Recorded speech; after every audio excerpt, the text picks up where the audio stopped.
Білмейміз енді қалай істейтінін. Әкімшілікке де шағым жасап жатыр.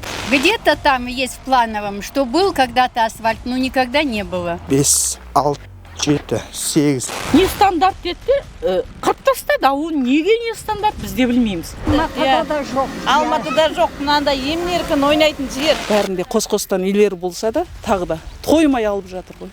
Ел жүретін жолдың бәрін жауып тастаған. Мы единственные не только в Казахстане, но и во всем СНГ. Осы үлкен ғимараттың бәрі осы Қонай батамыздың ықпалымен салынған. Балқаш ауданының орталығында базар жоқ. Біздің мына бақанасы осы акимат жақтан жаңағы тендер ұтқандарға ақшасын бермеген. Азлы күтайды бар. Ассалаумағалейкум. Парк бар, бірақ су жоқ. Мына архитектурный малый формалар бұларда жоқ. Мен биыл жасалады, үлгермесе онда 25-те міндетті түрде жасалады ол көше. Естеріңізде болса, бағдарламаның өткен санында Шу ауданының ақ пен қарасын айтқанбыз. Барлығының есі осындай. Междукомнатный есіктері әшейін. 10 жыл бойы осы асфальт жүр. Үйде су болмай қалса, обедте келіп, жұмыс уақытында келіп, су әкеліп тастайды үйге. Қанша уақыт болды осы су тасып жатқандарыңызға? 7 жыл асып кетті. Аудан әкімі Бақытжан Оразалыұлы президенттің еститін үкімет концепциясын қолдайтынын айтып, шығарып салған уәделі шақта жетті. Осы уақыт аралығында уәде орындалды ма? Сонымен тағы да Шуға келдік. Осыдан 2 ай бұрын Шу ауданында Ботай көшесінің тұрғындары бізге редакциямызға ауыз су мәселесі өте үлкен проблема болып жатыр деп айтқан. Себебі дәл осы көшенің тұрғындары ауыз суды мешіттен тасып ішетінін айтқан болатын. Мәселенің мән-жайына біз аудан әкімін алып келіп көрсеткен болатын. Сол кезде аудан әкімі уәдесін берген болатындығын. Міне сөз бен істің сабақтастығы болып жатыр. Қазір қызу жұмыстар жүріп жатыр. Су үй-үйге кіргізіліп жатыр. Рахмет, айтқан уәделеріңе тұрдыңыздар. Аллаға шүкір, бәріміз енді не дейміз? Рахметімізді айтамыз. Суымыз келді, су тасымайтын болдық мешіттен. Жақсы болды. Сол бәріңізге көптен көп рахмет айтамыз. Қазіргі таңда ол жақтағы ситуация қалай болып жатыр? Жалпы енді Тимирязева көшесі біздің жоспарымызға енгізілді. Бүгін күнге Шу қаласында біз 42 көшені жөндейміз деп жоспарлап отырмыз. Аудандық бюджеттен өзіміз соның жарты қаржысын өзіміз қойып отырмыз. Енді 300 миллионнан аса қаржысын біз облыстық бюджеттен жаңағы сұрастырып отырық, өтінім беріп отырық. Егер де соның бәрі қолданылып жатса, биыл 100% сол аймақтағы жаңағы 5 көше, Тимирязев көшесі, есіңізде бар болса, жаңағы ар жақтағы кісілерге батқан сол жақтардың аймақтарын бәрін қамтып кетуге мүмкіндігіміз болады. Егер де қазір бюджетімізден қосымша қаржы келіп жатса, оның бәрін жүзеге асып. Егер де ол біздің ойдағыдай болмай жатқан жағдай болса, біз өткендегі кездесуде айтқанымызда келесі жылы оны 100% толыққандырып береміз, қанағаттандырып береміз. Шу ауданның басшысы уәдеге беріктігімен өзгелерге үлгі бола алды. Ендігі әкімдер де бағдарламаның дәл осы тұсын мұқият қарайды деп ойлаймыз. Жатақхана есіктері ауысты. Мешіттен су тасып жүрген ағайын ауласына су тартылды. Жол сұраған халықтың тілегі қабыл. Жақын арада Сақзауыт тұрғындары қуанады. Шу әкімдігі осы сапарда өңірдің бетке ұстар ақ тұсына жол сілтеді. Мұхиттың арғы жағына қазақстандық өнім экспорттап отырған Қазирагро зауытында болып, теңдессіз тауармен таныстық. Бұл өндіріс ошағы өздеріңізге айтып өткендей Жамбыл облысының Шу ауданында 100% отандық өнім деп жатырмыз. Тіпті міне қарасаңыздар, менің артымдағы арнайы құтылардың өзін формасына дейін осы жерде қолмен дайындап жатыр екен. Дайын болған құтыларды әрмен қарай мақсары майының сығындысы осында келіп құйылады. Одан кейінгі процестің барлығы көбінесе қолмен жүзеге асады. Яғни әр құтыны қарап, оның сапасына ерекше мән беріп, сыртындағы жапсырмаларын жабыстырып, сосын барып экспортқа шығарады екен. В 2006 году компания открылась, компания наша называется Казирагро. В 2014 году мы уже начали экспортировать, в 2012 году мы поставили пресса, в 2014 начали первый экспорт, у нас был на Китай небольшой объем. Гордимся, что мы это производим не где-то там, да, в мегаполисе или недалеко, да, где там высококвалифицированных специалистов много. Мы находимся в Жамбылской области, Шуйский район, село Берлик, это аул. Мы такого качества продукцию выпускаем в ауле. У нас работают наши местные ребята. Масло, которое экспортируется в Чехию, Германию, Нидерланды, нас знают в Китае, мы в Китай экспортируем. Мы первые в истории Казахстана, кто вышел на рынок Японии с пищевым продуктом, произведенным в Казахстане. И все это вот у нас в Берлики руками наших ребят. Иә, мені таң қалдырғаны әр құтыға жеке-жеке майды құйып жатырмыз ғой. Одан бөлек мына бір процесс оның тазалығын, барлығын тексеріп жатыр. Сәлеметсіз бе? Қалыңыз қалай? Амансыз ба? Сіз не істеп жатсыз қазір? Мен әр құтының тазалығын тексеремін бұл жерде. Күніне қанша құтыны тексересіз? Күніне енді 100 коробка дейін, 1200 бутылка. 1200, иә? 1200. Аты жөніңіз осы ауылдың тумасысыз ба? Омарова Лаура, осы ауылдың тұрақты тұрғынымын. Осы қанша уақыттан бері осы зауытта жұмыс істейсіз? Осы зауытта, Құдай қаласа, Алла қаласа 7 жыл болады. Ну, это вообще такая интересная история. У нас шеф, он гражданин Ирана, он в 2000 году приехал в Казахстан и задался вопросом, какой бизнес можно здесь организовать. Когда он начал изучать, он увидел, что очень много софлора сеет в Казахстане, но как такой переработки нет. Хотя, когда делал анализ, это Америка, Китай, Япония, да, это страны, где очень ценится масло софлоровое. И вот у него появилась идея поставить производство. Когда начали изучать рынок, то получалось, что в Шуйском районе на тот момент сеяли очень много софлора. То есть это было сырье, да, что нужно производству, это сырье. Вот так мы здесь оказались. Мақсарының майы сығындалып, осындай құтыларға құйылып, жарнамалық атау берілген осындай толық ақпарат енгізілді. Оны енді арнайы қорапқа саламыз. Дәл осы дүние Қазақстанның ішкі нарығына және шетелдік нарыққа жөнелтіледі. Отандық өнімді қолдайық, ас болсын.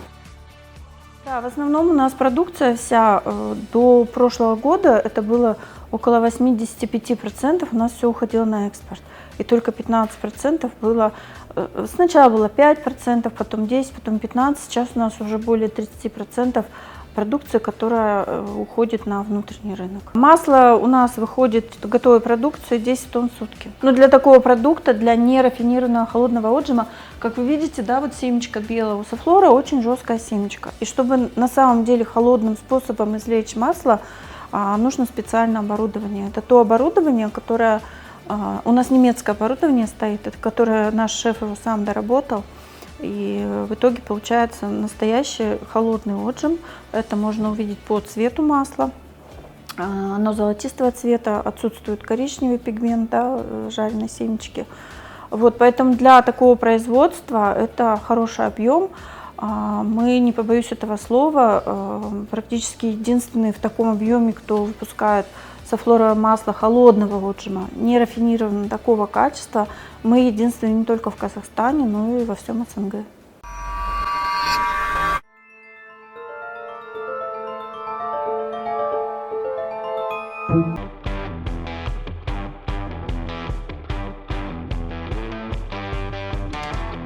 Ассалаумағалейкум, ардақты ағайын, ақ пен қара өздеріңізбен қайта қауышты. Біз бүгін Алматы облысының Шеткі ауданы, Балқаш ауданы Бақанасқа келдік. Бұл өңір Тұран жолбарысымен Қазаққа ғана емес, күллі әлемге белгілі. Қалай ойлайсың, бұл ауданда өзінің ақ тұстары көп пе, әлде қара тұстары көп пе? Менімше ақтың үлес салмағы басым болады, өйткені Балқаш көлі бар, Іле өзені бар, дәл мына Тұран жолбарысы бар, ата әлемге әйгілі. Одан бөлек бұл өңірде туып өскен талай атқамінер азаматтар елдің игілігі үшін қызмет етті және етіп келеді. Дегенмен де бұл ауданда да түйткілді мәселелер бар деп ойлаймыз. Сондықтан біз осы аудандағы қара тұсы, яғни мәселелерді бірге көретін боламыз. Ендеше қадірлі ағайын, арнадан алыстамаңыздар. Бүгін Балқаш ауданының ақ пен қарасын безбенге тартамыз. Ағдала бақпақтанам, күрішімен, миялы боянғанам, көрізімен.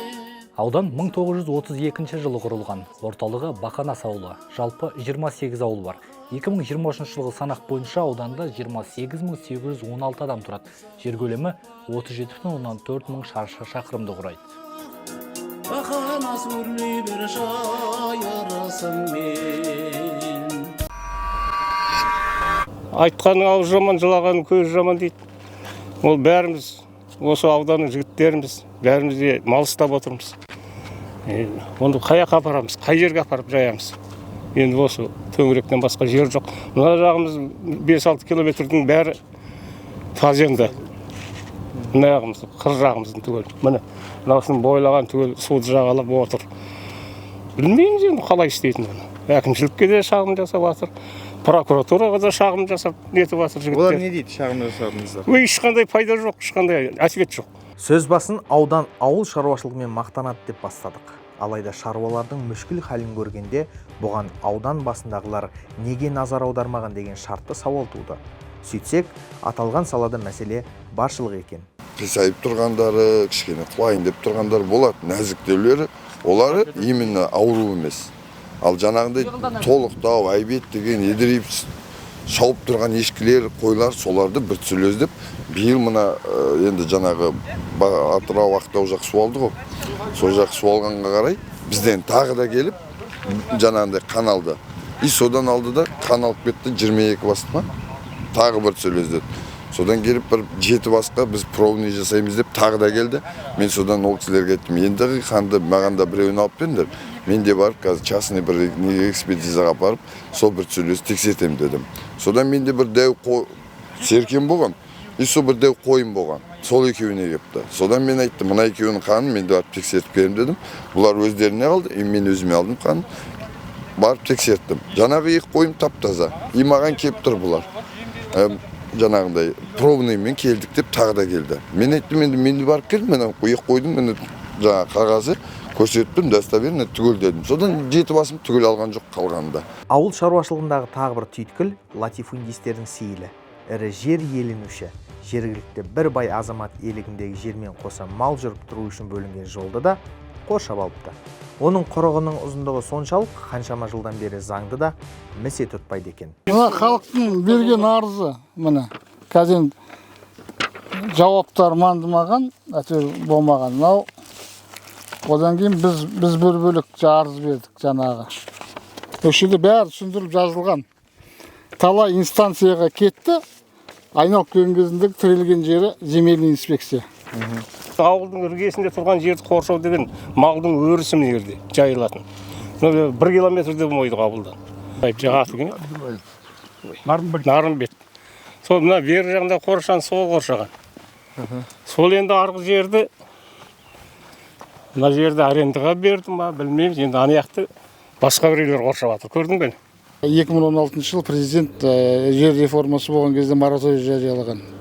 Әр ауылдың елді мекенінің қасында 10 шақырым жерде жер берілмесін деген сондай мораторий указ берген болатын.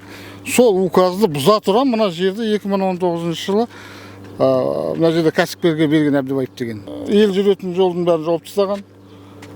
Ана жерде жүретін су келетін арықтың бәрін қазып тастаған. Ана өздерін көрсеңдер қазір мал түсі шығамайды ана жерден. Альпинист шықпаса ана жерден өліп жатыр малдар. Соған байланысты 3 рет арызданып шағымдандық аппарат президентінен бастап. Сода берген жауаптар мына 6 айда. Мына земельный инспекция барлығын жіберген қағаздардың қайтып барған жер земельный инспекция Алматы облысының Қапшағай Қонаев қаласында. В связи с метеоусловиями и непогодными условиями мы не можем выехать дейді міне. Жаз болды. Қандай условия, бұяқ білмеймін енді. Бір Арктика ма, минус 50 градус келемайтындай суық. Әлі келемай жатыр. Бұл мәселенің әлі созылатын түрі бар. Не де болса, аудан әкімінің аузынан ақ қарасын міндетті түрде тыңдаймыз. Қазір Балқаш ауданындағы тарихи өлкетану музейіне келдік. Осында Димаш Ахметұлының арнайы бір бөлмесі бар екен, бірнеше бұрыштар бар екен. Қазір ауданның тарихымен танысып болайық. Азаматтар, қош келдіңіздер. Біздің Балқаш ауданының тарихи өлкетануы 2003 жылы ашылған. Мынау біздің ауданымыздың картасы, Балқаш ауданының картасы. Бұл жерде жаңағы елді мекен орналасқан жері. Мына жерде біздің жаңағы Балқаш көлі. Мына жерде. Мынау енді біздің ауданымыздың эмблемасы. Өлкетану музейінде аудан тарихын қамтитын 3 зал бар. Алуан түрлі экспонатқа толы екен. Біз күллі қазақ жұртының жүрек түкпірінен орын алған арда азаматқа тоқталғанды жөн көрдік. Әңгіменің бұланан бастайықшы, Дінмұхамед Ахметұлы Қонаевтың Балқаш өңіріне қандай қатысы бар? Ол кісі Алматы қаласында өмірге келді. Қонаев атамыздың өзі 1912 жылы алма верный дейміз ғой, Алматы қаласында верныйда не қылған өмірге келген бұл жерде ата бабасы өзі өтті дәурен осылай деген кітабында жазады ғой, менің ата бабам қауға ұстаған осы жердің несі тумасы. Жаңа айтып отырмын ғой, Желтұраңғыл ауылында сол жердің кіндік қаны тамған, ата бабасының кіндік қаны тамған жерді ғой. Өзінің әкесі Мелахмет, анасы Зухра Азәйір Байырқызы, бұл кісі Шелек ауданының тумасы, кедей семьядан шыққан екен. Хадиша деген Мелахметтің анасы. Әжесі. Әжесі ғой енді. Сол альбомдары мына жерде, осы жерде, қай жерде барды, қай жерде тұрып деген сияқты осы жерде көрікті суреттер. Тұңғыш президенттің түскен суреттері көп екен. Енді ол кісіні өзі қолында қасында ертіп жүрген шағы ғой. Иә. Ол кісі келді ме жалпы бұл өңірде болды ма тұңғыш президент? Жоқ. Онда келмеді, иә? Келген жоқ. 50 жыл 6 ай 2 күн отасқан жары Зухра Шәріпқызымен түскен жаңағы кілемшесі. Мынау енді өзінің таққан галстугы дейміз. Мынау кабинетте түскен жаңағы суреті дейміз. Майлы бояуға салынған, иә. Кетінде қапшағай дейміз ғой, енді қазір қонайып қалады. Су қоймасының сауық кезеңі ғой. Мынау енді Алматы қаласындағы осы үлкен-үлкен ғимараттың бәрі осы Қонаев атамыздың ықпалымен салынған. Міне, егер солай болатын болса, мынау өзіміздің қара сетті қара шаңырақ Әл-Фараби атындағы Қазақ ұлттық университеті, мына жерде Қазақстан қонақ үйі, Қазақ мемлекеттік циркі, Неке сарайы, мына жерде Көктөбе, төмен жақта Арасан, мемлекеттік орталық музей, Бартоғай су қоймасы, осы маңда Қапшағай су қоймасы, барлығы осы кісінің. Барлығы осы Қонаев атамыздың ықпалымен салынған. Бәрін қалың қып тұрып салған. Енді ол не тапты? Не стандарт не деді де? Не стандарт деді де? Қырып тастады, ол неге не стандарт біз де білмейміз. А бірақ мынау әйбет болатын жолымыз. Қалындығанандай болатын анан шетіндегінде. Мына әйбет қып жасап берген, енді ол не үшін қырған мен білмеймін, енді айтамаймын енді оны. Бұл Алтынсарина көшесі ғой, Жоқ. Бұл Зекен Әбілдаев көшесі. Биыл көктемде саламыз деген саған жоқ білмеймін енді, оны сұрайсыңдар өздері акиматта. Мен білгенімді айттым мен. Бірақ қатырып тұрып саған жолды. Мынандай қалыңдықпен өлтіріп тұрып саған. Енді не үшін алып тастады оны білмеймін. Жер-жерде жол жоқ деп жүрген жұрт. Ал Балқашта салынған жол артынша жоқ болып кетіпті. Тұрғындар айтуына қарағанда монополистердің ықпалы дейді. Бұл жолдың ақшасын біздің мына бақанасы осы акимат жақтан жаңағы тендер ұтқандарға ақшасын бермеген деп сөйдеп біз естідік енді. Содан ана қаланың жаңағы тендерщиктер ұтқандар мынаны төседі ғой енді ұзыннан. Соның ақшасын ала алмағандықтан бұлар кеп мынаны қырып кеткен деп естідік енді, сөйтіп естідік. Енді оның нақты анығын мен де білмеймін. Балқаш ауданындағы кезекті нүктеміз Бояулы ауылы. Жергілікті тұрғындардың айтуына қарағанда бұл ауылға ырыс қонып құт тараған керемет ауыл екен. Қазір несімен керемет, оны бірге көрейік. Бояулының әр көшесі теп-тегіс, толық жарықтандырылған, ерекше архитектурамен салынған мешіт пен медресесі бар. Бастысы ауыл балаларының көңілінен шығатын саябақ. Бояулда тұрамын. Қай жақтың қызысыз жалпы? Мен осы ауданның қызымын. Осы Алғаш ауданның қызысыз. Қанша жыл болды келін болып түскеніңізге? 67. 67 жыл болды? Қанша ұлыңыз бар, қанша немереңіз, қанша шөбереңіз бар? Айтам ойбай, айта берейін. Айта бер. 30 немерем бар. 30 немереңіз бар. 15 шөберем бар. 15 шөбереңіз бар. Аман болыңыз. 5 қызым, 5 ұлым бар. 5 қызыңыз, 5 ұлыңыз бар. Иә, солардан тараған. Өзім 88-ден. 88. Тоғыздан 89-дан. 89-дан. 90-ға бір-ақ қадам қалыпты, Құдай қаласа. Иә. Тауға Құдай. Осы жердесіз ғой, уақытты осында өткізесіздер немелеріңізді. Осы жерде тұрам. Кенже баламның қолында тұрам. Балаларым көбісі Алматыда. Немерелерім бәрі студент.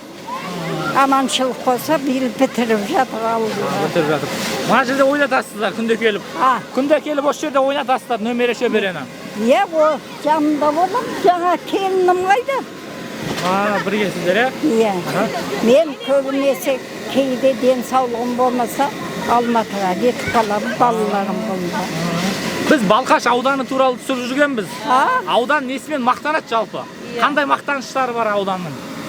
Ауданда мақтанатын нәрселер көп қой, бірақ мына біздің өзіміздің ауылға кеп қалған екенсіңдер. Мынау деген керемет қой енді. Көріп тұрсыңдар өздерің. Бұл енді Алматыда да жоқ. Алматыда жоқ. Мынандай емін-еркін ойнайтын жер. Азаматымыз біле берсіңдер. Қолдар Қасымов азамат Балтағұл ағамыздың ұлы. Осы ауылымызды көркейтіп, кеңейтіп, барлық үйде қаланың тұрғындарымен бірдей тұрмыста тұрып жатырмыз. Өте жақсы. Кешке қарай міне осындай бала шағамызбен бірге аулада жүреміз. Міне енемге қапты қаладан. Енемнің абысыны. Осы енемді қыдыртып жүрмін, бүгін ойнатып жүрмін. Жаңа жерде велосипед тепкіздім енеме. Былтыр мыналар жоқ болатын биыл бәрі пайда. Үлкен балалардың велосипедте отырғызып қойып мына кісіге тепкізіп жатырмын. Бұл деген керемет қой. Алла риза болсын азамат балама. Балтағұл қайным. Мен келін болып түскенде 9 жастағы балалар. Жақсы, түсінікті. Аман болыңыздар. Шаршамаңыздар, шалдықпаңыздар. Көп рахмет. 2010-дан бастап келген осы. Айта беріңіз. 2010-дан бастап осындай бұл жерде. Сіздер осы тиісті бір жергілікті атқарушы орган әкімдікке бардыңыздар ма? Барған жоқ. Барған жоқсыздар ма? Күздің жаңағы жауабымызды атақты масқара. На этой улице я живу 35 лет. У нас никогда не было асфальта здесь.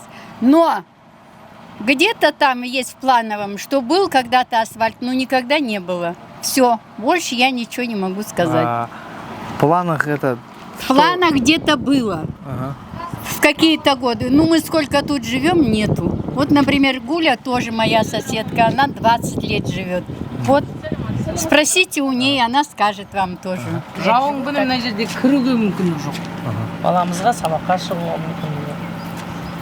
Көлік алған кезде ең бірінші күні көлікті алып келдік, ана жер шылқыған су, тайдықта воротаға соқтық. Бірінші күннен көлігіміз соқтық.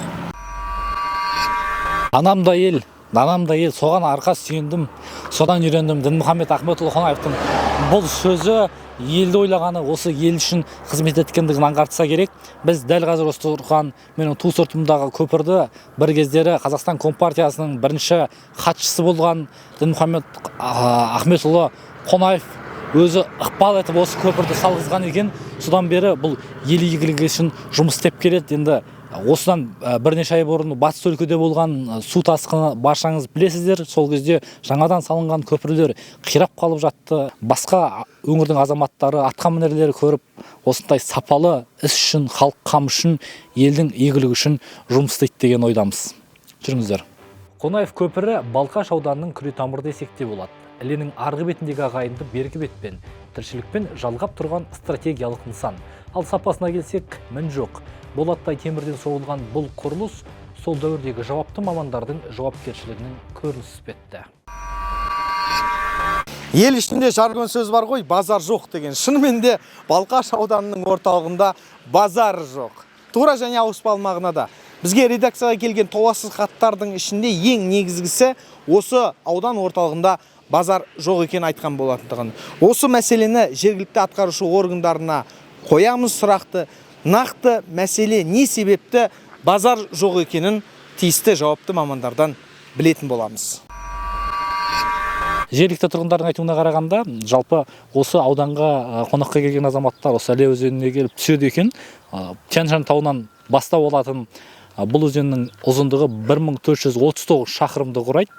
Былайша айтқан кезде Балқаш ауданының негізгі мақтанышы, ақ тұсы деп осы нені айтар едік.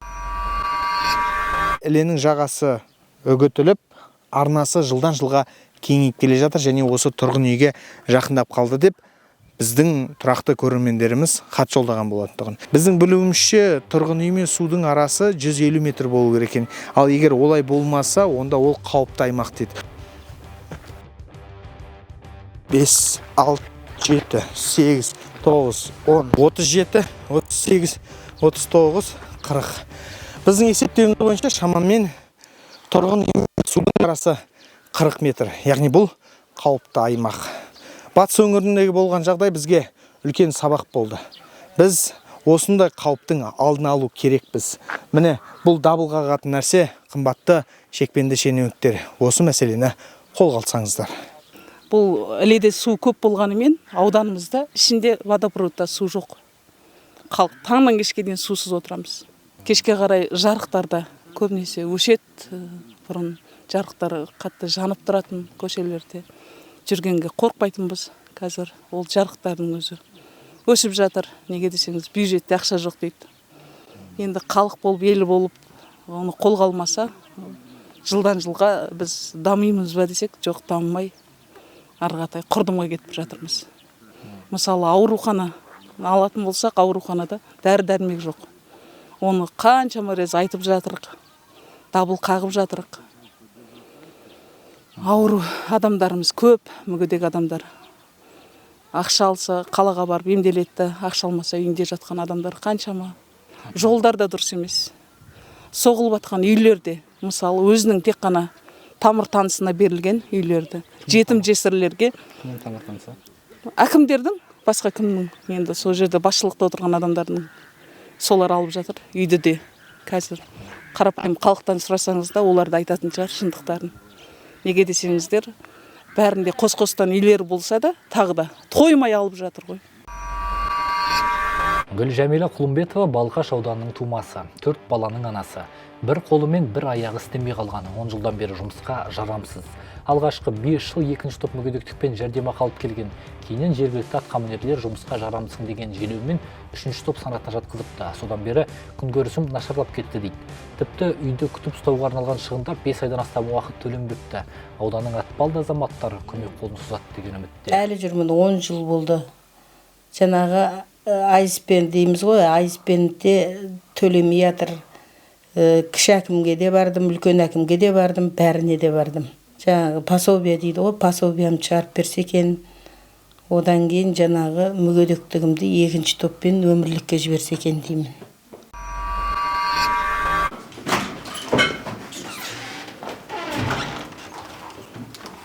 Азлы Күтайдова. Ассалаумағалейкум. Ассалаумағалейкум. Қалайсыздар? Қалдарыңыз қалай? Амансыз ба? Қош келдік. Балқаш ауданының әкімі Құтпанбетов Азаты Күтайұлы 1976 жылы Алматы облысы Балқаш ауданы Бақанас ауылында дүниеге келген. 2010-2022 жылдар аралығында Балқаш ауданының жұмыспен қамту және әлеуметтік бағдарламалар бөлімі мемлекеттік мекемесінің бөлім басшысы қызметін атқарды. 2022 жылдан 2023 жылдың қарашасына дейін Балқаш ауданы әкімінің орынбасары болды. Бір рұқсат болса, тұрыптар сұхбат неге барайық? Қабылдайтын жер бар, сояққа барайық. Неге дәл осы жерде? Неге дәл осы жерде емес? Осы жерде бір-екі... Жоқ, азаматтарды қабылдайтын орын бар, жүріңіздер, сояққа барайық. Жоқ, мына жерде де сұхбаттаса керек. Аға, бір өтінішіміз бар еді аға. Біздің бір бағдарламаның концепциясы тұрып сұхбаттассақ. Хорошо. Ең бірінші сұрақ, қала осы ауылдың тұрғындарынан сұрасақ, көбісі білмейді екен. Жалпы Бақанас атауы қайдан қойылды, және аудан, Балқаш ауданы несімен мақтанады? Өзге аудандардан несімен ерекшеленеді? Балқаш ауданы енді аграрлы аудан. Жалпы жаңа өздерің айтып отырсыңдар, 28 жылы құрылған. Халық саны бүгінде қазір 28 мың халық бар. Енді мал шаруашылығы, егін шаруашылығы бізде. Енді основной культура бізде күріш егу. Содан кейін жаңағы мал шаруашылығы бар. Жалпы 30.492 гектар бізде суармалы жерлеріміз бар. Соның 7 гектары күріш, қалған 7500-і арпа бидай, және де 14.500 гектар бізде жоңышқа алқаптар. Енді Бақанас атау енді әртүрлі мәселелер бар бұл жерде. Жаңағы біз су көп болған дейді, сол кезде жаңағы бақаннан асып кеткен дейді, судың деңгейі сондай мәселелер бар. Осы Іле өзені жанында отырсыздар, жалпы су шаруашылығы бар. Енді былайша айтқанда президентіміз айтты ғой, агроөнеркәсіпті біз дамыту керекпіз. Соны дамыта отырып, біз өзіміздің экономикамызға өте үлкен үлес қосамыз деді. Енді осынша жылғы тарихы бар аудан неге осы уақытқа дейін балық өңдеу бір зауыты жоқ? Енді бізде төменгі ауылдарда, Құйған ауылында, Қарой ауылында кезінде болған, достижение колхозы болған. Қазір енді ондай балық өңдеу айналыспайды, бірақ балықты қабылдайды, бірақ сол балықты шикізат жаңағы балық түрінде өткізіп тұр. кезінде Мұхаммед Ахметұлы Қонаев өзі салғызған басқасында болған бір көпір бар екен. Аудан халқы сол жерде айтты, ерекше тарихи орын деп, сонда барып көрдік. Соның артынша әлеуметтік желіге пост жаздым. Қонаев салғызған деген қай-қай дүниеде сапалы, әйтеуір көзің тояды дейтіндей дүние. Азат Үкітайұлы салғызған деп болашақта ұрпақтар айтып жүргендей қандай іс атқардыңыз? Енді қазір жобалар жасалып сапалы жатыр. іс, осыдан 20-30 жылдан кейін де атыңызды өшірмейтіндей. Енді бізде ауданда біраз проблемалар бар. Жол мәселесі бар, ауыз су мәселесі бар, тұрғын үй мәселесі бар, газ мәселесі бар. Енді газ 2019 жылы осы қаржы бөлініп 7 миллиард 300 миллион теңге көлемінде. Жалпы 27 жылға дейін осы ауданның 11 елді мекен газға қосамыз деп отырмыз. Сонда болашақтағы ұрпақ Азат Үкітайұлы осы ауданды басқарып тұрған кезде газ тартылған деп айтады.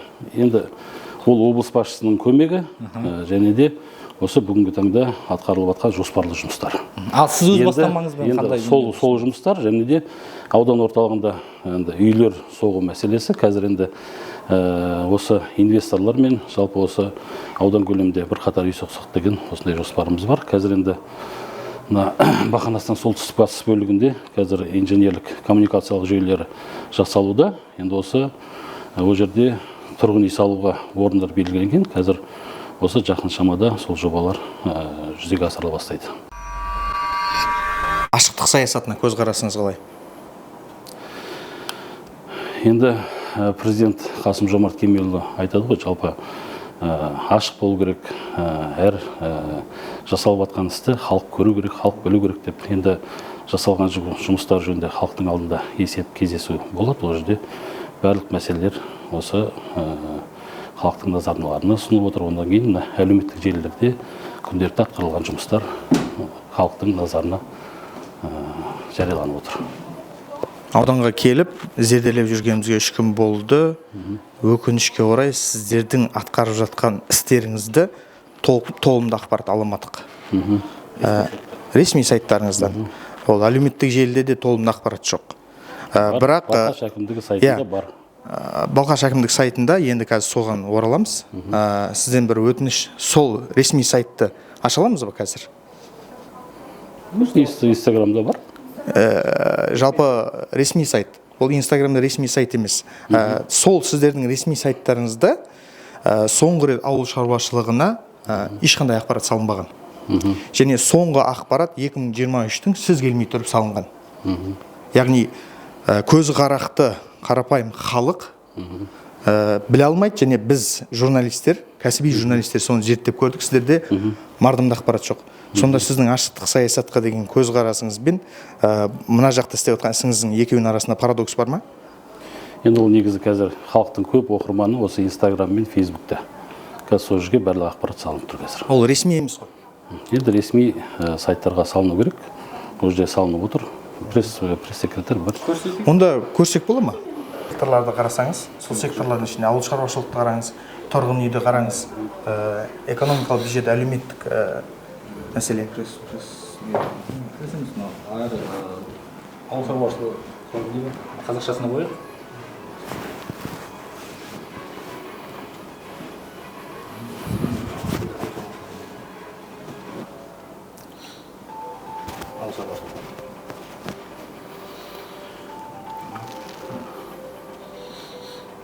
Мінекей Азат Үкітайұлы өзіңіз куә болыңыз. Балқаш өңірі ауыл шаруашылығына өте ден қойған ауыл ғой. Қарасаңыз қандай ақпарат тұр?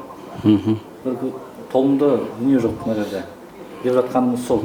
Мәселен, кірген ел Балқаш өңірі ауыл шаруашылығына көңіл бөлген дейді да, сол бөлімді қарайды, ішінен ешқандай ақпарат таба алмайды. Сіз айтып отқан 4 түлік мал бойынша ешқандай дерек жоқ, тек қана бір 2 ауыз ғана сөз түрі, бір сөйлем ғана. Ауыл шаруашылықтың секторындағы жай. Дұрыс, жарайды, ол қазір жауапты мамандар бар, ол үшін.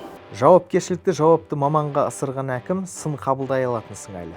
Түсірілім 11 маусымда өтті, ал Балқаш әкімдігінің ресми сайты 14 маусымнан жандана бастапты. Өткен жылы қанша азамат Балқаш ауданында 10 сотық жерге қол жеткізді. Биыл қандай жоспар бар? Бұның барлығы көрсетілмейді, айтылмайды, айтылмағаннан кейін халық көп білмей жатады. Енді жер беру қазір Бақанас ауыл әкімшілігінің құзырында Бақанастың өзінде келетін болсақ, ауылдық жалпы аудандық тұрғыда ауылды айтып сұрамаймыз сізден, аудандық тұрғыда. Енді тұрғын үйге жерге кезекте бар. Кезектегі азаматтар Бақанас ауылында мысалға қазір 150 үйге азаматтарға жер берілген. Одан қай жылы? Осы былтырғы жылдары берілген. Осы уақытқа дейін. Және де мына Достық ықшам ауданында осы 7-8 жыл көлемінде осы 68-70 участок берілген. Бүгінгі таңда сол участоктерге өздеріңіз көрсеңіздер, Достық микрорайонында, солтүстік батыс жаңағы микрорайон бар, сол жерде де қазір үйлер, азаматтар үй соғып жатыр. Былтырғы жылдары дейсіз ба? Иә. Нақты мәлімет жоқ бұл туралы. Өткен жылы мынанша. Қазір Бақанас ауыл әкімшілігінен қанша жерге шешім шыққан, сол жерден көре аласыздар. Аудан әкімі тағы да жауапкершілікті өзгеге сілтегендей. Егер бір ғана Бақанас жайлы хабар болғанда ауыл әкіміне барар едік. Білдей аудан басшысын іздеп келгенде жауапқа қанағаттана алмадық. Жер беруде ешқандай бұл проблемалық мәселе жоқ. Егерде ауылдың ішінде бос жерлер бар, сол жерден қазір өтінішіне сәйкес халыққа ешқандай кедергісіз. Жоспар бар ма сіздерде? Міне 2024 жылы биыл міне мынанша жерді бөліп отырмыз арнайы. Осыны арнайы шешіммен береміз деген секілді. Жоқ, жаңа айттым ғой, жаңағы 40 гектар жер бар. Бұл жерде қазір 2С инфраструктурасы жасалып жатыр, жолы, светі. Сол жерден қазір 150 участок беріліп тұр. Биылға 2024-ке. Иә, енді ол 24-тен, 23-тен, 22-ден басталған. Ол жерде енді азаматтар алды, енді ары қарай үй соғып, жаңағындай құрылысын жүргізіп, соғып, пайдалануға үйлерін заңдастырып алса, сосын ары қарай тағы да үй беріледі ғой, жер беріледі. Халыққа берген есебіңізде 30 арендалы және жеке сектор есебінен үй қолданысқа берілген. Оның барлығы әлеуметтік осал топтарға арналған ба? Бұл тақырыпты не үшін айтып жатырмыз, Азат Үктайұлы? Себебі халық арасында мындай қауесет бар. Соны нақты осы жерде айқындап алайықшы.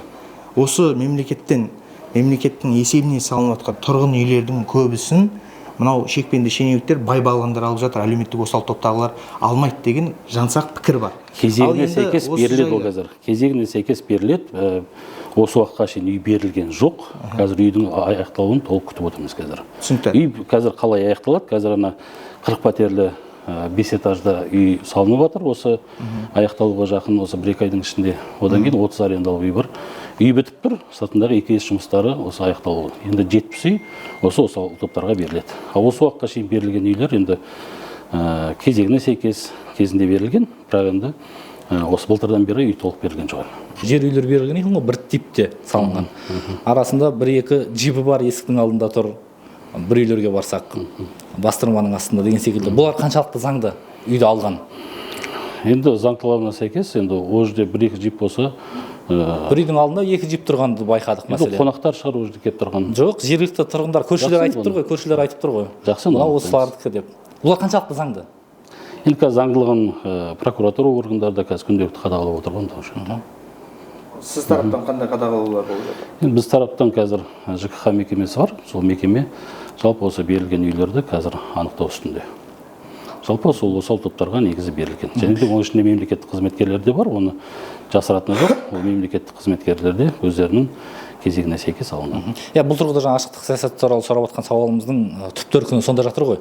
Егер ашық саясаты болса, мына үйлерді мемлекеттік қызметкерлер алды. Өйткені олар бірнеше жылдан бері кезекте тұрды, немесе көп балалы, немесе мүгедек бала тәрбиелеп отыр деген секілді. Егер ашықтық саясаты болып, ресми сайттарын жұмыс істеп, соның барлық ақпараты берілген кезде халықтың арасында әкімдікте жемқорлықпен бұл үйлерді алып отыр деген секілді қауесеттер ермейтін еді.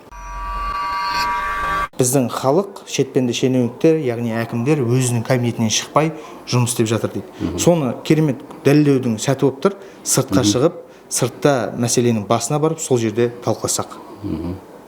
Қай жаққа? Оны қазір сізге айтып отырамын. Рұқсат бересіз бе? Менде қазір жоспарлы кездесулерім бар. Біз сізді күтеміз. Онға шақырдыңыз қанша уақытқа дейін? Бөлдіңіз? Біз негізі 10-да болған. Енді 10-ға шақырдық, енді қазір жарты сағаттай уақыт болды. Онда сізді жоспарлы неңіз болса, біз күтейік онда сізді. Жоқ, бізді қай уақытқа жоспарладыңыздар бүгін? Енді 10-ға шақырдыңыздар, нешеге дейін? Енді ол бәленше уақытта емес, енді сіздерді сұхбат береді, болды. Біз шаруамыз біткен жоқ, сұхбатымыз. Жоқ, не шаруа енді қандай? Жоқ, сізді сыртта сізбен сөйлессек. Жалғастырсақ деп едік. Қазір мен шаруаларым бар. кездесулерім бар, қазір жоспарлы жиындарым бар. Сосын арасында болсаң кезде хабарласаң. Шамамен 11-ден кейін болатын шығар. 15 минут уақытым бар. Ұзақ жүре алмаймын. Тағы бір кішкене уақыт бөлсеңіз, біз бір екінші баратын жеріміз объектіміз бар. Қандай объект айтыңыздар? Енді сіздің тиісті жауапты. Сіздің қазір көлігіңізбен жеке көлігіңіз бар ма әлде? Қызметтік көлігім. Қызметтік көлігіңіз бар, Сол қызметтік көлігіңізбен барсақ қазір. Енді өздеріңіз жүріңіздер, мен өзім қызметтік көлігімді өзім жүремін. Сол қызметтік көлікте уақытты тиімді пайдаланып, мен сұрақтарымды қойып кете берсем. Рұқсат па? Жоқ, сол жерден қай жаққа барасыз? Сол жақта бірақ кездесек. Аудан басшысының салқын қандылығы ма, әлденеден сақтанғаны ма қызметтік көлігіне отырғызудан бас тартты. Оның сырын кейіндеу білдік. Сіздерге де кейін айтамыз. Жақсы, өзіңіздің мөлшеріңізде отырыңыз. Дәл осы парк 230 миллионға сай деп ойлайсыз? Енді көп нәрсе жоқ бұл паркте. Бұл жерде су қаралмаған, енді өздеріңіз көрсеңіздер, су жоқ, автополив жоқ, мына жердегі су қаратын су жоқ. Қанша деген әйтеуір міне. Ана жақта бір насос, мында бір насос қана қаралған, су жоқ. Парк бар, бірақ су жоқ. Мына архитектурный малый формалар, бұлар да жоқ. Мен осы қызметке келгенде айтып жүрмін. Жалпы мына жерге Бақанас ауылының әкімі, бұл кісі де біледі. Беседкалар жоқ. Мына жасалған ойын формалары, мысалы, бұлардың да, мысалы, кішкене сапасы төмендеу, осындай болып тұр. Сынып қалады. Енді қараңыз, сонша қаражатқа ақша бөлінгеннен кейін барлық жобалар бүге шегесіне дейін қарастырылу керек. Қазір осы бір 2 аптаның көлемінде мына трубчатый арық бар өзі канал. Содан осыға шейін су алып келіп, қазір су тартып жатырмыз. Жалпы бірінші су жүйесін реттеу. Өйткені көктемде бұл жерге ағаш ектік, бұл жерде 1000 түп ектік па? Қаусада оқасыз ба? 1000 түп ағаш егілді. Бірақ енді су проблема. Іле іргесіндегі отырып су тартуды мәселе деген әкімнің жауабына қанағаттан алдыңыз ба? Көктемде егілген 1000 түп ағаш жаз болса да су іше алмай отыр. Ол болма, саябақ ішіндегі арам шөптер де тамырын тереңге жайып үлгерген. Мысал көрсетейікші. Дәл осы жерде біздің арнайы осы каналымыз тұр. Осы жерден арақашықтығы ана жерде қоршау ауылы. Қоршау ауылының өз еркінде. Өйткені мемлекеттен ол арнайы заңды түрде жерді. Бірақ дәл сол жерде жолды да қоршап алды. Ол жол мемлекеттік емес пе? Бұл жөнінде облыстық жер инспекциясына берілген. Прокуратурада ол кісілерге жаңағыдай арнайы ұйғарымын шығарып тұр. Бірақ енді осы шілде айында бұл жердің пайдалану уақыты мерзімі бітеді. Шілде айында бітеді, жарайды, келістік. Бірақ қазір мына жолды алып алу заңды ма, заңсыз ба? Соны айтыңызшы. Жол негізі алмау керек. Алмау керек. Бірақ мынау шаруа жолды қоршап алды. Оны инспекцияға берді. Инспекция қазір тексеру жұмыстарын жүргізіп жатыр. Шекарасына дейін енді есептеп тұрмыз. Ал ол қауіпті аймаққа қандай іс-әрекет жасап жатыр? Үй беру? Немесе басқа жаққа көшіру? Ешқайда көшпейді. Үйде ол кісілерге өздерінің тұрғылықты үйлерінде тұрады, бірақ берекелейтін жұмыстарға қаражат қарастырылады. Қазір айтып отырмын ғой, жобалық сметалық құжаттамалар дайындалу үстінде экспертиза кірді. Шамамен қай уақытта ол жерге бөгеттер, тосқауылдар қоясыздар? Ол жер енді облыс қаржы бөліп өткенде төтенше жағдай департаментінде қызметкерлердің басшылығына шақырылған.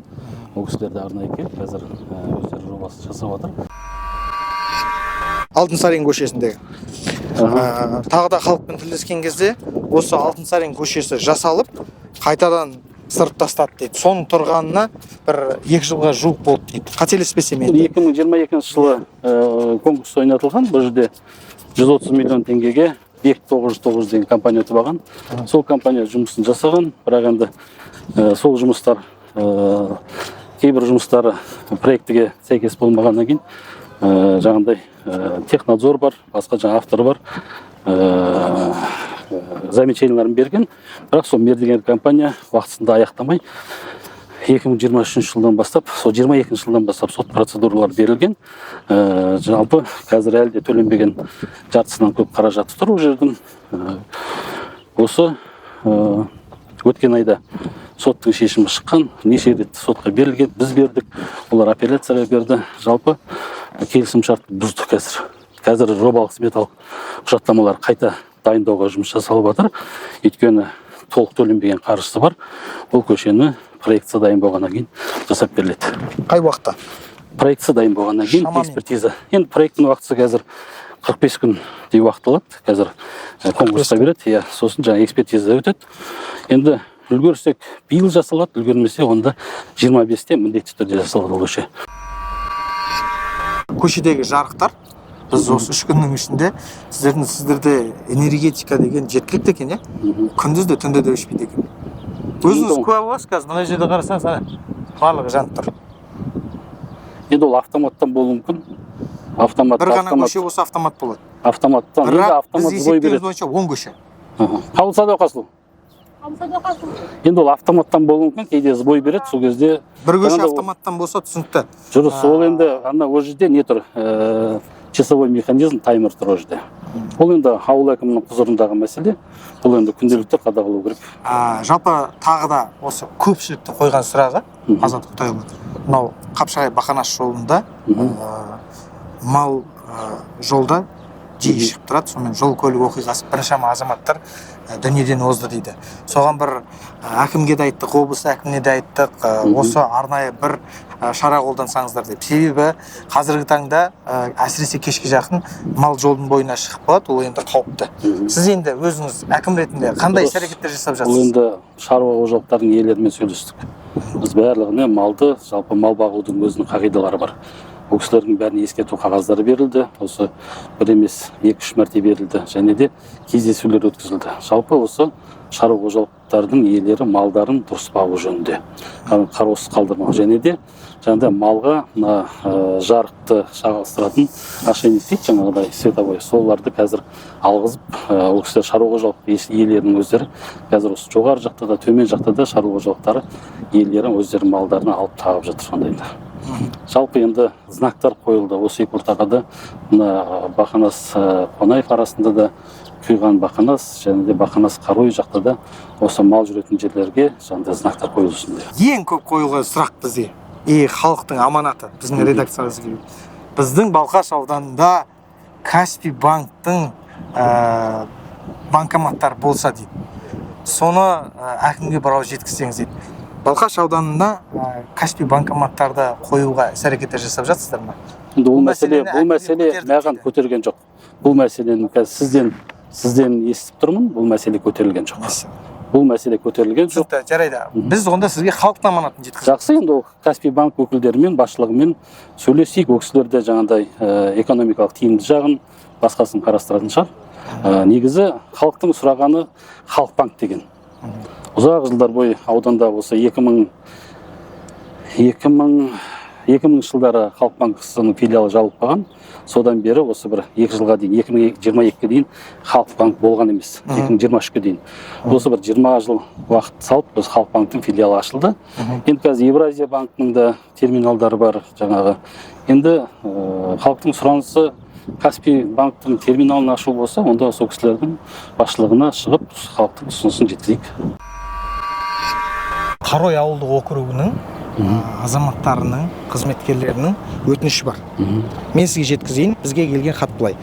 Алматы облысы Балқаш ауданы Қараой ауылы бөбекжай балабақшасы және үлгі орта мектебінің күзетшілері біздің айтарымыз қыс айларында жылыту жүйесіне, от жағуға және жаз айларында бау-бақша суаруға және мекемедегі әртүрлі жұмыстарды атап айтқанда электрик, сантехник, плотник жүктеп қойған. Бұл жұмыстарға мемлекеттен қаржы төленбейді. Осы мәселені шешіп берулеріңізді сұраймын. Аудандық білім бөлімінде немесе облыстық білім басқармасына жолдауыңызға болады. Сіз сонда бұған жауапты емессіз ба? Бұл енді бұл кісілер облысқа қарайды. Неге сіз осы мен байқағаным Азат Құтайұлы, сізге сұрақ қойса, анау жауапты, мынау жауапты. Жоқ, енді бірінші кезекте су барса, жоқ, дұрыс. Заң бұзушылық болып жатыр ғой. Неге білім басқармасына осыны айтпасқа? Енді мен сізден бұл Қарой ауылының азаматтардың өтініші. Енді осыны сіз қолға алып, көмек қолын созбайсыз ба? Мен сізге айтқан бірінші кезекте дедім. Бірінші кезекте сол кісілерге қойғаныңыз абзал болатын шығар. Бірақ енді ауданда тұрғаннан кейін бұл мәселені анықтап көрейік. Өйткені бұл мәселені көтерген жоқ. Енді ол сол жердің жұмысшысы болса, сол жердің жұмысшысы жаңа техработник болса, ол енді ауласындағы ағашты неге суармасқа? Енді таза президент Қасым-Жомарт Кемелұлының өзінде айтады ғой, таза Қазақстан акциясы деп қаншама мысалы қыруар жұмыстар жасауға мысалы бет бұрып отыр. Сонда әркім онда тегін жасау керек па? Жоқ, сантехник емес, енді жұмысшысы болса, сантехник болса жақсы, онда анықтайық. Мен сізге айтып тұрмын, бұл жерде мезгілмен қояды екен. Сонда мезгілде сантехник, электрик, плотник болып кете береді екен. Енді сіздің не үшін бұл сұрақты қойып жатыр? Бұл өтініші. Сіз бұл мәселені өзіңіз жақсы, оны анықтайық. Бұл мәселені өзіңіз бақылауға алып, сіз осы мәселені оңды шешіп береді деген үміттеміз. Жақсы, ол қазір Өте бересіз ба? Өте беремін. Бүгін бақылауға алам, ол өзін жұмыс жасамайды, бірақ ұжым ретінде мысалы сол мекеменің ауласында сенбілік болса неге шықпайды мысалы? Біз өзіміз де шығамыз ғой, ауылда мысалы барлық мемлекеттік қызметшілер де шығады, ауылдың тазалығында, ауылдың жан-жағының тазалығында шығамыз. Ал енді күнделікті жүктеп қойған әрине дұрыс емес, енді оны бүгін анықтап дұрыс шешім қабылдап береміз. Жүктеп қойған жағдайда қосымша айлықтарын сұрап отыр. Жүктеуге ондай жүктей алмайды, өйткені заң бұзушылық бар екенін сізге айтып отырмыз. Ондай болатын болса, анықтайық, егер де заң бұзушылығы болса, ол азаматтарда еңбек инспекциясы бар, дұрыс қой. Сол кісілерге де прокуратура органдарынан шағымдануға құқығы бар. Егер де артық күнделікті жүктеп қойып, кәдімгі ондай жаңағыдай талап ететін болса, онда бақылауға алып, мәселенің мән-жайын анықтап, шешім шығаруға уәде беремін дейсіз. Уәде беремін. Ақ пен қараның келгенін естіген жергілікті көлік жүргізушілері әкімдікті сөзбен сыбап шағым айтты. Жолды жауып тастаған жергілікті атқарушы орган өкілеттілігін асыра пайдаланып отыр дейді. Көлік тізгініндегілер жолдың арғы бетіне жету үшін көше-көшені айналып өтуге мәжбүр. Жалпы Ақорданың өзінде мәжіліс, маслихат, сенат, үкімет үйі қоршалмаған. Бірақ біз мына нәрсеге куә болдық, дәл осы жер қоршалған. Мына көшені жауып тұр. Біз бұны заңдастырып бұл жерге алаң жасайық деп тұрмыз. Бұл енді 4-5 жылдай болды осылай болып тұрған. Әкім сөзін мұқият тыңдаған болсаңыздар, енді заңдастырамыз. 4-5 жылдан бері осылай тұр дейді. Яғни заңды белшесінен басып отыр. Бұл қазақтың ет сасса тұз себесің, тұз сасса не себесің дегенін еске салады екен. Жаңағы мәселе бойынша Гүлжан ханымның әлеуметтік осал топқа жататын. Екінші топтан үшінші топқа ауысырып тастаған, жұмысқа жарамсызды, бірақ жұмысқа жарамдысың деген. Енді сіз 12 жыл басқардыңыз ғой, енді сіз өте жақсы қоямын. Жаңағы сұрағымның несін айтам дедіңіз ғой, кәсіпкерлердің жауабын. Жоқ, кәсіпкерлер жақсы, оны кәсіпкерлерге ұсыныс жасап көреміз. Ал енді мүгедектікті бұл енді арнайы сараптама комиссиясы бар. Врачебный консультацион комиссия бар, ол больницада және де облыстық сараптама орталығы бар. Сол кісілердің енді әр азаматтың, жаңа мүгедектігі бар азаматтың, егер де жаңа мүгедектігінің деңгейіне қарай екінші, үшінші топ беріп жатса, сол кісілердің құзырында ол. Жаңа кәсіпкерлердің жауабын күтсек, өйткені бізге де аманат тапсырды кәсіпкерлер. Дайын отыр. Егер сіз тараптан көмектесетін болса, біз онда көмектеседі деп айтып кетейік. Болмаса, біз жаңағы кәсіпкерлердің аманатын жеткіземіз. Ұсыныс беріледі, ұсыныс беріледі. Жауабын қаншалықты айтасыз? Енді бір аптаның ішінде. Бұған дейін атымды өшірмеу үшін жергілікті кәсіпкерлермен бірлесіп халыққа арнап үй салуды жоспарлап отырмын деген әкімге Гүлжамила Құлымбетованың ауыр халін жеткіздік. Азаматшаның түймедей мүшкілін шешіп беру үшін бір апта уақыт сұраған әкімнен сол күйі жауап болмады. Тура бір аптадан кейін барғанымызда тығыз шаруам бар деп ұстатпады. Айтпақшы, қызметтік көлігін қылғыштай қорған әкім шын мәнінде қол астындағылардың көлігінен қысылған секілді. Балқаш ауданының әкімі былайғы күні Жапонның элиталы саналатын Land Cruiser 200 маркалы көлігін тақымдайды екен. Неде болса, оны камераға көрсеткісі келмегенін түсінбедік. Оны қойшы, мерейін өсірер шақ туғанда, Мұқымелдің жүгі мойнында жүрген манаптың бір азаматшаға мырзалық танытпағаны жарамады. Абырой болғанда елім деген атпалдай жігіттер табыла кетіп, ақ пен қара ұжымы қазақтың аяулы бір қызын қуантып қайтты. Қазақтың сөзі бар ғой, ерді намыс қоянды қамыс өтіп деп біз осы апайымыздың осыдан бір апта бұрын келгенбіз, хал ахуалымен танысып, мүмкіндігінше қолдан келгенше осы жергілікті өңірдің атқа мінер мәрт азаматтарына жағдай жеткізейік, бәлкім оларға бір қолғабыс білдірер деп сол сәтте біз уәде бергенбіз. Енді ол кісілерден ешқандай қайран болмағаннан кейін жаңа сөз басында айтып өткендей, енді намыс қой берген сөзіміз бар, уәдеміз бар. Осы апайымызға мұрындық болып жатқан, екеуі де бала кезден дос болып әлі күнге дейін ажырамай келе жатқан, екеуінде аты Рауан деген азаматтарға алғысымыз шексіз. Сіздің мәселеңізді әкімге қойып, осы екінші топтағы мүгедекті үшінші топқа түсіріп тастапты. Және де осы 5 ай бойы квартплатасын төлей алмай жатыр екен деп өтініш айтқанбыз. Иә, өтініш айтқанбыз, бірақ әкім өтініш айтқанбыз. Әкім бір аптаның ішінде көмек қолын созам деген. Біз бір апта күттік, міне бір апта өтті, ешқандай да кері байланыс іс-әрекет болмады. Сондықтан жаңағы біздің аталған Рауан деген достарымыз 6 айлық квартплатаңызды төлеп беруге бізге аманат етті. Біз соны аманатты қиянат жасамай орындайық деп отырмыз. Сіз үшін ең үздік аудан және ең үздік аудан әкімі кім? Қай жақтағы? Жалпы. Қазақстанда 190 аудан бар. Жеке ойыңыз. Өзіңіздің пікіріңіз, енді сіз аудан әкім болғаннан кейін өзге әріптестеріңізді қарап, қадағалап, солармен бір жұмыс алмасып отырасыздар ғой? Сол тұрғыда. Енді Іле ауданының әкімін айта аламын. Дұрыс, жақсы, үлкен тәжірибесі бар. Аты жөні? Бағдат Әбілбажының. Құрметті Азат Үкітайұлы, мақсатымыз мұқалту емес, елдің мүшкілін азайту, һәм халық пен билік арасында алтын көпір болу. Реті келгенде мінбер сұндық, сөз сүзгінін бердік. Ісіңізді жіпке тізген моншақтай көрсетер дегенбіз. Ендігі ақ пен қарасын танып, халық бағасын берсін. Бұл жоба талайға сабақ болар деген үміттеміз. Қарама, сенің көгершінің ақ қой жалпы, бірақ құйрығы қап-қара екен, Сенің көгершіңде әппақ, бірақ мына жерінде қара бар. Яғни ақтың да қарасы бар, қараның да ағы бар. Жалпы енді өмірдің өзі ғой, қара мен ақ алмасып жатқан. Жалпы Балқаш ауданындағы бүгінгі шығарылым көңілінен шықты ма, ұнады ма? Біз барынша ауданда мәселені барынша көрсетуге тырыстық. Енді оны көріп отқан халық өзі бағасын берер. Менімше ақ түсі да айтарлықта, енді алғашқы күндері көрсете алмағанымызбен десе де бар екен. Бұл өмірде Дінмұхамед Ахметұлы Қонаевтың ата-бабалары өмірге келген деген секілді тарихи жағы, ақ жағы да жеткілікті. Біз әкіммен тілдестік, мәселенің мән-жайын айттық, уәдесін алдық.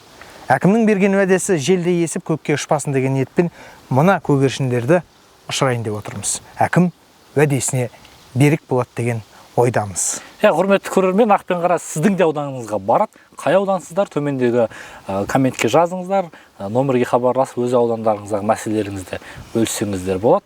Хабарымыздың алдағы болатын сандарын жіберіп алмау үшін арнаға тіркеліп қойыңыздар. Ал қара атқамінерлер халық үшін қызмет етсін деген ниетпен осы көгершіндерді әуеге ұшырайық. Ал 1, 2, 3